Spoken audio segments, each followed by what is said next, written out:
안녕하세요. 조울증과 ADHD 진단받고 약 먹은 지 이제 2년 되었습니다. 제 고민은 운전인데요. 약 먹기 전에 운전을 곧 잘하고 다녔는데 약 먹은 후에 운전대만 잡으면 너무너무 졸려서 출근길에 큰 사고도 냈었고 졸음 운전하다가 앞차를 박을 뻔한 적도 있습니다. 일부러 여유 있게 출발해 졸리면 꼭 졸음쉼터나 휴게소 들러서 30분에서 1시간 자고 다시 출발하는데요. 운전할 때 졸리지 않는 꿀팁 같은 거 있을까요? 제가 일단 DM 답변 드리긴 했어요. 이거는 꿀팁이 없다. 그렇지. 약을 먹고 나서 이런 졸린 증상이 생긴 거라면 그거는 약을 조정해야 되는 부분이다라고 말씀드립니다. 약 먹기 전에도 졸렸다고 하면은 운전을 안 하셔야 되지 않을까요? 직업상 운전을 해야 되면은 고민스럽긴 한데 제 내담자들 중에도 졸려하는 사람들이 많아요. 고속도로 같은 데 특히. 근데 그럴 때는 또 자극이 없으니까 이제 막 혼자 노래를 부르고 한다든지. 근데 그 전에는 또 이제 이렇게 과속 차선 바꾸고 막 그렇지, 난폭운전. 그렇지. 사람들이 보기엔 난폭운전인데 이제 우리들 입장에서는 그렇게 해야 흥분이 되고 뇌가 깨니까 그렇게 그렇지. 할 수밖에 없는 거죠. 그리고 말씀하신 대로 노래 부르기 저도 자주 해요. 그래서 요즘 노래는 안 돼요. 왜냐면 내가 학창시절에 노래방 다닐 때 부른 노래라 그렇지, 해서 그렇지. 야다 뭐 이런 거 Y2K 좋지. 이런 거 부르면서 다닙니다. 사고가 났으면 그러니까. 정신과 의사분한테 이런 이렇게 졸리다고 얘기해 보신 적 있는지 저는 그게 궁금해요. 드시고 계신 약이 뭔지도 궁금하고 그걸 모르는 상태에서 뭐라고 말씀드려봤자 좀 수박 겉핥기 같은 느낌이 들고. 의사도 피검사하면은 뭐가 이렇게 탁탁 나오는 게 아니라 환자의 보고를 이렇게 듣고 자기가 이제 판단을 하는 건데 왠지 정신과 가서 얘기하기가 뭔가 까라지고 이미 또 막 가기 싫고 막 그런 마음들이 있을 거 아니에요. ADHD가 있는 분들은 불안이 되게 높으니까 자기가 어떤 생각을 했었는데 그걸 이제 깜빡 잊기도 하고 그 얘기를 해야 된다라는 것도 걱정되고 불안해서 얘기를 못 하는 경우들이 많이 있으니까 이거 사실은 기록을 해놔서 계속 얘기를 해주면서 약을 맞춰가야 돼요. ADHD가 기록하는 거 제일 취약하잖아요. 진짜 이건 죽을 수도 있잖아. 이거를 심각하게 받아들이고 불안을 좀 인지를 했다 그러면 그 의사한테 바로 얘기를 해야 되는 거야. 약은 먹어야 되고 그러면 직업을 바꿔야겠다. 그리고 진짜 간단하게라도 메모를 꼭 해놓으세요. 그러니까 정말 어렵다고 해도 이렇게 큰 일은 다음에 정신과 가는 어떤 예약이 캘린더에 들어가 있을 거 아니에요? 그렇죠. 거기다가 의사한테 할 말 해가지고 들어갔는데 옆에다 그냥 써놓으세요. 뭐 나 차 사고 날 뻔함 뭐 이런 것들. 이런 심각한 것들은 어떻게 해서라도 메모를 해놔야 돼요. 정말 작은 꿀팁이 있다면 저는 젤리를 먹습니다. 젤리가 사탕이나 껌보다 낫더라고요. 왜? 이게 사라지잖아요. 변화해요 계속. 사탕은 이게 사라지기까지 시간이 걸리고 껌은 변화가 없는 것처럼 계속 씹잖아요. 그러니까 젤리는 넣고 씹다가 사라져요. 그죠? 이게 또 이게 조각이 나는 새 거 하나 넣어요. 계속 새 거 하나 넣는 행위를 하다 보면 근데 그러면 입이 얼얼해져. 너무 달아가지고. 그러니까 그리고 설사해 가끔. 아니 그러면은 졸음 대신 이제 나의 그 체지방을 높이는 그렇죠, 그렇죠. 왜냐면 이거 잘못 운전하면 죽잖아요. 그렇지. 죽는 것도 뭐 낫지. 젤리 많이 먹어서 바로 죽진 않아요. 그렇지. 그러니까 빨리 자율주행 나와야 돼. 자율주행 진짜 폭 필수입니다. 진짜 저도 기다리고 있어요. 안녕하세요. 시작 못하는 게 의지 문제로 알고 있다가 우연히 영상 타고 들어온 1인입니다. 사회생활은 문제없이 하지만 일하는 구조가 병렬화된 일이 많아 제 상황을 악화시키고 있는가 하는 의문이 들면서 계속 쇼츠로 뇌를 녹이고 있는 것 같아서 불안해요. 주변에서는 ADHD인가 하면 아닌 것 같다고 했는데 지금 시기가 중요한데 해야 할 걸 못하고 걱정과 불안으로 시간을 때우고 있는 상황입니다. 궁금한 건 1번 이런 생각이 ADHD 증상이라고 할 수 있을까요? 2번 약물 치료를 한다면 효과는 있겠지만 비용이 클까요? 3번 보험 이력에 문제 있을까요? 4번 자녀가 있는데 유전이 될 수도 있을까요? 이거 저거 연결 안 되고 그러니까 클로드 이거 전자책 하다가 2, 3만 하다가 키르기스탄 하다가 그렇지. 뭐 회사원이 됐다. 동시에 이러면 좀 심하네. 병렬식이 약간 ADHD의 특징 중에 하나긴 하거든요. 그렇긴 하죠. 근데 그거를 가지고 그냥 일단 병원을 가보셔야 돼. 맞아요. 우리한테 이렇게 들었는다고 몰라요. 그리고 이 병렬식으로 일하는 사람들 얼마나 많은데 그분들은 다 ADHD는 아니거든요. 맞아. 근데 중요한 건 지금 되게 힘드신 것 같고 불안이 높다. 그거는 명확해 보여. 맞아요. 그러니까 내가 지금 문제가 있다고 스스로 생각을 하고 있는 거예요. 그렇지. 그러니까 불안해서 쇼츠로 뇌를 녹인다고 하셨잖아요. 그렇지. 그게 결국 도피거든요. 그렇지. 그러니까 내 안에 지금 뭔가가 쌓여가고 있는 거예요. 2번은 약물 치료를 한다면 효과는 있겠지만 비용이 클까요? 의료보험 되니까 그렇게 크진 않는데. 27? 콘서트 27 받고 있는데 28일치 받아오면은 뭐 3만 몇천 원이었던 것 같아요. 그러니까. 근데 이게 옛날에는 10년 전에는 이게 비급여였을 때 그때는 이제 10몇만 원 했을 테니까. 네. 10몇만 원이라고 해도 내야지. 네. 내가 먹고 체감이 있다면 그렇지. 내는 돈이 솔직히 아깝지 않을 거예요. 맞아. 보험 이력에 문제 있을까요? 그런 정신질환 같은 것들은 이제 여건을 계속 엄격하게 하니까 보험 안 들면 되죠. 저 실비 이거 보험 안 돼가지고 실비 못 하고 있어요. 그러니까 실비는 있거든요. 근데 이 정신 관련된 건 보험이 안 돼요. 근데 그거는 예전에 든 것을 그럴까요? 요즘에 실비 드는 거는 이제 또 비싸지고 뭐 보장은 안 좋긴 하지만 이게 정신과 것도 추가되는 그게 있는데. 그래요? 그래서 나는 안 되는구나. 근데 옛날 게 더 좋대요. 그렇죠. 근데 어쨌든 어차피 실비에 저 정신과 돈 다 내는데 그냥 의료보험이 되니까 크게 돈이 안 들어서 맞아. 보험 걱정해서 뭐 하나 싶은 생각이 들어요. 그렇지. 보험을 아직 안 들었어. 뭐 안보험이랑 뭐 이런 혈액 관련된 그럼 먼저 들어. 그렇지. 그래서 보험을 굵직굵직한 것들은 먼저 들어놓고 보험이 걱정된다면 그렇지. 그 다음에 정신과 가면 그러니까 이런 질문 자체가 이미 지금 불안하죠. 다 방법은 알고 계실 텐데 불안하니까 이제 그냥 기능이 좀 이제 어려워지는 거죠. 제가 아는 지인도 ADHD 갔대요, 본인이. 정신과 가라고 했어요. 정신과 가라고 했더니 보험이 걱정된대요. 그래서 보험 안 들었냐? 안 들었대요. 보험 들어라. 그랬더니 자기가 그럼 보험이 어떤 보험을 들어야 되는지 알아보겠대요. 그럼 못 가지. 그것만 몇 달 걸렸어요. 그렇지. 네, 그 보험이 뭔지 알아보고 가입하고 그래도 그분이 가긴 갔어요, 정신과. 대단하시네. 네, 일단 콘서트를 처방받긴 했는데 의사가 바로? 진단을 내려주진 않고 콘서트를 먹으면 좀 도움이 될 수 있다라고 정도만 했대요. 근데 바로는 아니고 처음에 우울증이라고 그렇지. 그 다음에 콘서트를 처방받았는데 그렇지. 왜냐면 그때 애매하거든. 우울해서 이게 기능이 떨어진 건지 뭔지 알 수 없으니까. 맞아요. 특히 최근에 몇 년 동안 심해졌다면 이게 의사 입장에서도 바로 콘서트를 줄 수가 없어요. 그렇지. 왜냐면 최근에 악화된 거니까. 그냥 누가 봐도 ADHD 같은 경우에는 어렸을 때부터 그 증상이 계속해서 있거든요. 바로지. 네. 저 같은 경우에도 가면 바로 해요. 근데 이게 좋은 게 아니라 오히려 우울증이 더 낫다. 어떤 면에서는. 그렇죠. 자녀가 있는데 유전될 수 있나요? 유전이죠. 유전되죠. 유전될 가능성이 굉장히 큽니다. 2명의 자녀가 있는데 둘째가 좀 그런 것 같아. 아직 뭐 5살밖에 안 되긴 했지만 이게 아주 산만해. 걱정될 일인가? 좀 싶거든요. 왜냐면 오히려 좀 더 장점이 저는 더 많다고 생각해. 그리고 사람마다 다 장단점이 있는 거잖아요. 그래서 그 ADHD를 먼저 알고 거기에 맞춰서 이제 그런 환경에 내가 유리한 방향을 가서 적응해서 살면은 아니 유전이 되는데 키도 유전되고 그렇지. 성격도 유전되고 그렇지. 외모도 유전이잖아. 외모도 유전되고 다 유전돼요. 그래서 뭐 그러니까. 뭐 그거 두려워할 필요가 없는 거죠. 맞아. 근데 내가 ADHD인 걸 모르면 자녀가 ADHD인 것도 몰라요. 내가 시력이 원래 태어났을 때 안 좋은 거를 인정해야 안경을 낄 텐데 그걸 인정 안 하고 안경 안 끼면 사고가 나고 아이도 그걸 물려받아서 시력이 안 좋은데 안경 안 맞춰주는 거랑 똑같은 거거든요. 맞아. 내가 나를 알고 뭐 아이를 잘 알고 하면은 유전인 건 그냥 당연한 거고 괜찮은 거다. 그렇지. 그러니까 이 질문 역시도 불안하신 거야. 맞아요. 뭔가 결함이 있다고 생각하는 거죠. 그렇지. 근데 결함 없는 사람이 어디 있어? 다 결함이 있지. 맞아요. 어쨌든 우리가 여태까지 다 살아남았잖아요. 괜찮아요. 괜찮아요. 안녕하세요. 저는 5년째 공무원 시험을 준비하고 있는 아이고, 수험생입니다. 힘드시겠네. 수험 생활 중 스스로 조절하기 힘든 집중력과 의지 문제로 고민하다 4년 전부터 정신과에서 콘서타를 처방받아 복용하고 있습니다. 초반에는 약의 효과가 매우 좋아 공부에 큰 도움을 받았습니다. 하지만 약만 먹으면 모든 문제가 해결될 것이라는 안일한 생각에 게임이나 나쁜 생활 습관을 반복해왔습니다. 이런 행동이 수년간 지속되다 보니 이제 약을 먹어도 예전만큼 집중력이 나오지 않고 오히려 약 기운이 엉뚱한 곳으로 쏠리는 기분이 듭니다. 무너진 도파민 체계와 생활 습관을 처음부터 다시 바로잡아야 할 것 같은데 어디서부터 손을 대야 할지 엄두가 나지 않습니다. 저 같은 경우 어떻게 다시 교정을 시작할지 조언을 구하고 싶습니다. 근데 일단 글을 너무 잘 썼어요. 굉장히 논리적으로 썼단 말이에요. ADHD가 있으면 불안은 당연히 높을 수밖에 없거든요. 수험생활 하시잖아요. 매달 혹은 매일 볼 수 있는 게 아니라 1년에 한 번인 거. 그러면은 이게 ADHD가 아닌 사람 혹은 불안이 높지 않은 사람도 그런 환경이면은 불안이 엄청 높아져서 기능이 당연히 떨어지죠. 수험 일을 안 하셨으면 좋겠어. 그게 맞긴 해요. 진짜 약해요. 그런 어떤 큰 일. 디데이 퍼포먼스 내야 되는 거에 진짜 취약해요. 맞아요. 근데 그거 그럴 필요는 없잖아. 그냥 이렇게 잔잔하게 이렇게 살면 되지. 그날만 딱 점수를 확 내야 되는 그게 사실 너무 인간적이지 않죠. 그래서 너무 힘드실 것 같아. 그 약을 먹고 좋아졌는데 안일하게 이제 뭐 다른 데를 했다는데 안일하다는 표현도 좀 너무 자기 비난적인 게 저도 들어가 있는 그렇게 것 같아요. 생각해요. 왜냐면 사람이 다 그렇거든요. 화장실 들어갈 때 나한테 다르지. 그래서 저도 약을 먹기 전에는 부모님 먹을 때 괜찮은데? 그럼 이제 이전 스케줄처럼 막 똑같이 하려고 그래. 왜냐면 약만 먹으면 될 것 같거든. 사람이 원래 그래요. 좀 악순환에 빠진 것 같다고 해서 그럼 자기 문제 또 들여다볼 기회가 이렇게 생기신 거잖아요. 필요하시면은 그 정신보건센터 있잖아요. 네, 거기 이제 있어요. 가서 이제 10회 정도 상담은 무료니까.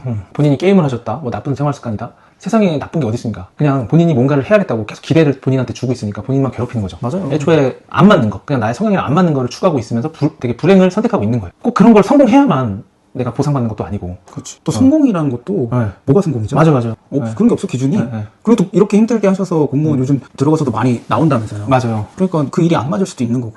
그러니까 뭐에 집착하실 필요가 없다. 그치. 오히려 이 공부를 해야 한다는 집착에서 벗어나면 지금 게임하시는 거, 뭐 나쁜 생활 습관이라고 표현하셨던 것들이 그냥 나에게 즐거움을 주는 좋은 친구들인데 지금 이 수험 생활이라는 것 때문에 그거 아이들조차 약간 적이야. 그렇지. 죄책감을 주는 원인이야. 그렇지. 그러면 나의 자아는 더 무너져 갑니다. 맞아요. 그 5년이나 하셨다면 너무 힘드실 것 같아요. 그러니까 약을 계속 드시면서 이제 정신과 의사 선생님한테 상담을 하세요. 정신과가 이런 도움을 주기 위한 곳입니다. 약만 처방하는 데가 아니에요. 근데 또 이게 또 선생님마다 또 스타일이 스타일 있으시니까. 다르죠. 그럼 뭐 바꾸면 되지. 맞아. 아니 진짜 제대로 된 상담 해주신 선생님들 만날 때까지 돌아다니면서 찾으면 돼요. 그지. 심리 상담, 정신과 아니고 이런 데 가서 이런 구체적인 소프트웨어적인 느낌, 맞아. 이렇게 디테일한 것들 좀 얘기하시면은 이런 부분은 약에 도움이 좋고요. 이런 부분은 생활 습관은 이렇게 하면 됩니다라고 이렇게 가이드도 주시잖아요. 그러니까 친구가 있는데 그 친구가 이제 우울해서 막 이제 좀 이제 부부 사이도 좀 힘들고 막 이제 그랬는데 약 먹고 좀 괜찮아졌는데 그 제가 상담 일을 하니까 그 상담 너 좀 그저 받아봐 이제 그랬더니 근처에 이제 그 정신보건센터 가가지고 상담 받았나봐요. 너무 좋았대. 그래서 그 선생님이 10회만 하니까 이제 10회 이후에는 이제 그 기관에서 못하고 뭐 그 선생님 개인적으로 만나서 해야겠죠. 그래서 비용을 내고 이제 상담을 하고 진짜 좋았나 보다. 그래서 그거 잘했다. 그 자기가 그렇게 불안이 높은지 몰랐다는 거예요. 모르죠. 원래 사람은 자기를 잘 몰라요. 다 아는 사람 어디 있어. 그래서 그렇게 좀 도움받으시면 좋을 것 같아요. 맞아요. 생각보다 진짜 도움이 되실 거예요. 안녕하세요 선생님. 좋은 주말 아침입니다. 다름이 아니라 ADHD 관련해서 질문이 있어서요. 사실 저도 ADHD가 꽤 심하다는 진단을 받아서 콘서타, 메디키넷 등 처음 먹었을 때 부작용 모르고 마냥 행복했습니다. 남들이랑 대화도 되고 더 이상 4차원처럼 보이지 않아서 좋았어요. 하지만 메디키넷, 콘서타 약들은 전부 저에게 조증이 왔습니다. 그래서 피해주기 싫어서 약을 끊어버렸어요. 근데 선생님 너무 불편합니다. 다시 하나에 집중할 수 있게 되고 제가 좋아하는 일, 운동, 해부학 관련 등등의 몰입이 심각하게 잘 됐어요. 하지만 인간관계, 대화, 관심 주제가 너무 다르고 자꾸 서류 작업에서 실수를 합니다. 선생님, 아토목세틴이라는 약도 먹어보는 게 정답일까요?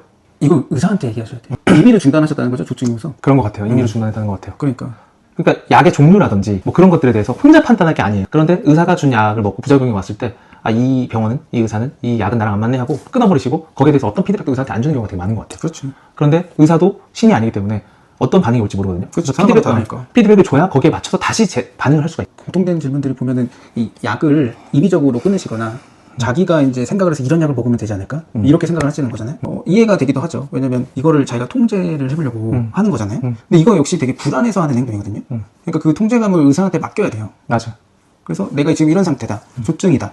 그러면 이제 용량을 좀 줄여주면서 의사가 맞춰주겠죠. 그럼 그렇게 같이 둘이서 맞추고 그리고 이제 하고 싶은 일을 하시면 되는 건데 그리고 일단 이 질문에서 모순이 너무 많아서 저는 잘 파악이 안 돼요. 조증이 와서 끊었다고 했는데 끊은 다음에 다시 하나에 집중할 수 있게 되었고 뭐 해부학이나 좋아하는 일 등의 몰입이 심각하게 잘 됐대요. 끊은 다음에 보통은 먹을 때 반응이거든요. 이런 건 뭔가 하나에 집중한다든지 과하게 몰입하는 게 먹을 때 반응이에요.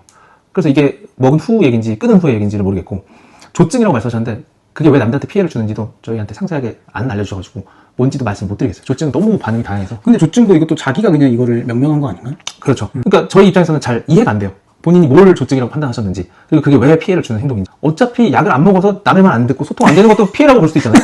어느 쪽이든 피해면 약을 먹는 쪽으로 선택할 수도 있고 아닌 쪽으로 선택할 수 있는데 이게 모순이 있어서 잘 이해가 안 돼요. 그러니까 제가 봤을 때는 전문가를 찾아가셔서 정신과 의사나 심리상담사를 찾아가셔서 구체적으로 얘기를 해주시는 게 되게 좋은 가이드를 받을 수 있을 거라고 생각을 해요. 어렸을 때 ADHD가 있은 상태인데 자기는 모르고 그러면은 이제 그 상대방들에 대한 자극들이 다양하게 들어와 버렸을 때 이게 이렇게 처리하는 게 힘들고 그래서 상대방 얘기를 따라가자니 그럼 내가 뭔가 말을 하는 것도 생각을 못 하겠고 이제 그런 과정들이 너무 축적돼 있어서 본인이 이제 하는 방식부터는 그냥 이렇게 끄덕이는 거 말을 별로 안 하려고 하고 그러니까 결국 뭐냐면 대인관계라는 게 연습을 계속 얘기를 해가면서 다양한 사람들 만나면서 아 이럴 때 이런 거구나 저럴 때 저런 거구나 이런 경험들이 이제 필요한 건데 일단 불안해서 그 경험을 완전 못했고 그리고 그런 못했던 대인관계에 취약한 점들이 계속 이제 사이클이 굴러가니까 그러면 더 불안에 증폭될 거고 그러면 사람들을 만나는 것 자체를 굉장히 부담스러워할 가능성이 매우 높죠. 그런 사이클에 들어가면은 할 수 있는 것도 못해요. 그래서 이제 대인관계도 이렇게 연습하시면 된다. 근데 아까 말씀하신 것도 이제 그런 걸 일반 사람들이 하기 힘드니까 뭐 심리상담을 찾아가서 관계를 맺는 대화 연습을 하시든 이런 식으로 좀 도움을 받으시면 좋을 것 같아요. 고민이 있어 DM 드립니다. 30대 여성이고 최근에 ADHD인 걸 알게 되었는데 기존에 대학교에서 계약직으로 근무하다 퇴사했습니다. 직업을 어떤 방향으로 가야 할지 고민입니다. 저도 이거 고민. 아주 그냥 추풍 낙엽처럼 이제 직장을 이제 못 다니셔가지고 제가 뭐라고 DM 보내드렸냐면 누구누구님 저 역시 마찬가지입니다. 저의 인생은 바람 앞에 등불입니다. 등불이었네 직업이. 저도 30대 초반에 진단받고 지금은 30대 중반을 넘어가고 있지만 여전히 똑같습니다. 정확하고 솔직하게 보내주세요. 아 그럼요. 근데 제가 그래서 이거 직업에 대해서도 저도 되게 고민이 많거든요. 그러니까 왜냐면 이제 상담을 해. 근데 이제 나도 이렇게 상담비를 받아야 되잖아. 근데 직업이 없어. 그럼 상담비를 어떻게 받아? 그러니까. 그렇다고 이제 자 돈이 없구나. 빨빨. 그것도 그러니까, 그렇구나. 그것도 좀 그렇지. 그 자기의 멘탈이나 이런 마음도 들여다보려면 여유가 있어야 되잖아요. 맞아. 근데 실질적으로 돈이 없으면 정말로 이제 통장이 바닥을 찍으면 여유가 어떻게 있어? 그렇죠. 이게 상담을 하면 좀 오래 하는 이제 그 스타일이어서 계속 추적 관찰을 하게 돼요. 그러면은 어떤 공통된 특징이 있냐면 불안이 계속 높다고 제가 말씀드렸잖아요. 그 완벽주의가 너무 있어. 이제 어떤 일을 하든 특히 이제 회사 일이면 더 당연히 더 그렇겠죠. 너무 열심히 해. 열심히 한다는 게 뭐냐면 뭐 아침에 일찍 퇴근하고 늦게 퇴근한다든지 그게 진짜 효율적이든 비효율적이든 그렇게 몇 년을 해버리면은 완전히 재가 되거든요. 사실은 누구라도 그런 식으로 일을 하거나 그러니까 재밌는 것도 그렇게 하면은 질려요. 그래서 질려서 못 다니는 경우도 있고 그리고 이제 완전 재가 돼서 완전 그 일을 떠올리기만 해도 막 토할 것 같은 거지. 그래서 결국은 회사를 못 다녀. 그럼 결국 다녀야 되잖아 회사를. 제가 드는 생각은 뭐냐면 회사를 다니는 것만 꼭 방법일까? 그래서 제가 이제 그런 걸 고민하는 건데 그래서 농담반 진담반으로 밖에서 있을 때 얘기할 때 그거 ADHD 왕국 만들어가지고 그러니까 그게 괜찮아요. 그런 것 같긴 해. 우리끼리 자급자족해서 하면 되지 않나 막 이런 생각을 하는데 그래서 제가 고민이 드는 건 어차피 다른 회사를 가봤자 또 그렇게 재가 되고 요번에 생각난 거 뭐냐면 이분이 수학과를 나오셨는데 가르치는 걸 되게 좋아한대. 학부모 컨트롤하는 거랑 애들 컨트롤하는 게 너무 힘들대. 힘들지.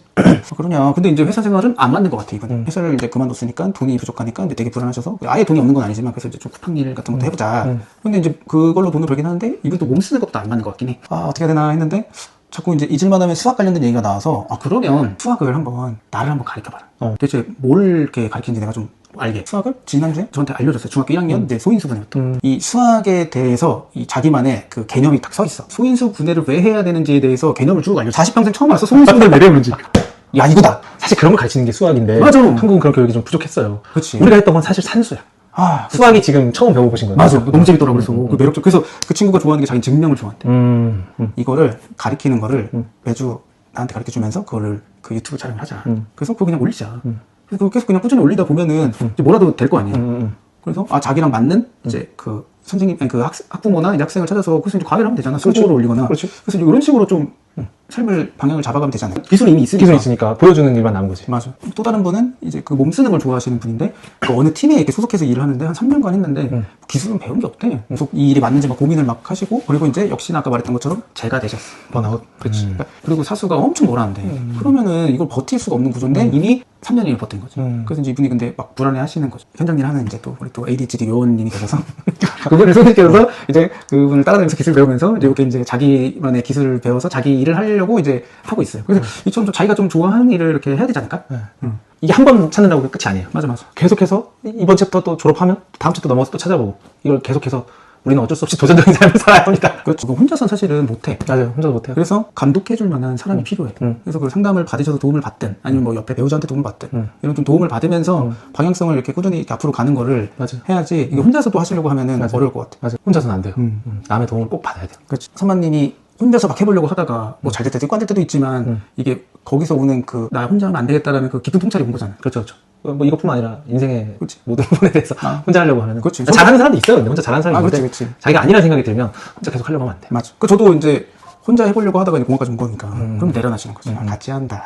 맞아요. 상황은 똑같이 어둡고 똑같이 바뀌지 않아도 내 마음의 날씨는 변할 수 있어. 그러니까 정말 이 상황이 어두워서 상황이 안 좋아서 내가 불안한 것처럼 느껴지지만 나는 그냥 불안한 거예요. 이게 행복해질 수가 있어요. 똑같은 상황인데. 맞아요.